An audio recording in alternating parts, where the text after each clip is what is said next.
We'd been to the Black Hills a couple times, not a lot, but a couple times. Then the bug kind of caught on there. The weather is milder, no mosquitoes. Cooler in the summer, it's warmer in the winter. Quiet, a lot of freedom here. You can be out at night, you can be out early in the morning, you can walk through wet grass, you can walk within 50 feet of a bison on a hike. We feel so fortunate and so blessed to have landed in the Black Hills.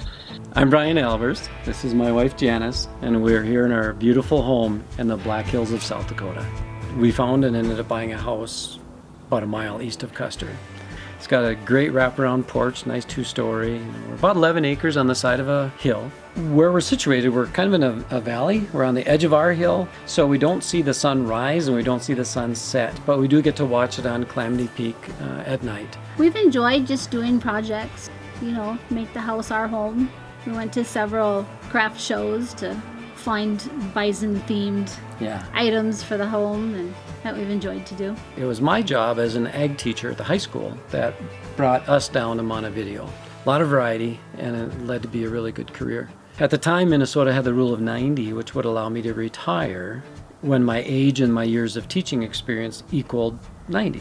So as we started running numbers, we realized it was coming up pretty fast. That's where a lot of the financial planning started coming to help get us there. We knew one of the first things we needed was to figure out if we could actually manage this financially.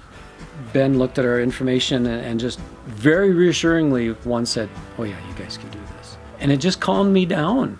And I didn't know. Yeah, that is very much what we needed at the time, to actually go into the detail, enough detail that we need. It was kind of a prove it to us, and he did. So then you start getting excited. Through that whole time, we could always go back to Ben and Claire, and they'd say, "Here's how it's tracking. Yes, you're still on track." We'd had previous financial advisors. We got summary of our information, things are looking good, out the door. And we got here, and it was, well, tell us what your plan is. We'd like to hear about you two. They lean forward and lean into our story. And it's like, wow, these folks care, and they're friendly. And actually, this is kind of a friendship that's starting here, not just a financial advisor. So besides the financials, they were very interested in hearing what our plans were for what we wanted to do, what our hobbies were, what will be the focus of our retirements. After that, boy, it was like I was a disciple for Tejas. I felt like we were home, like we've hit where we need to be. They earned our trust quickly. When this place came, of everything we had looked at and all the trips we'd made here, we said we want to make this work, make it stretch, and boy, they did it. So not only did they help us work that out, but they were excited for us at the same time.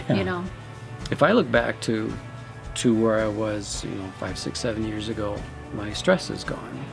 There's a new level of happiness that I should have known could be there, but it's there now. To have a plan actually work is a cool deal. Something that starts out as a goal, and then because we sought out Tejas, learned about them, they learned about us. We were to make that goal happen. That's pretty spectacular. Very grateful for Ben and Claire. Glad to be sitting here in the hills.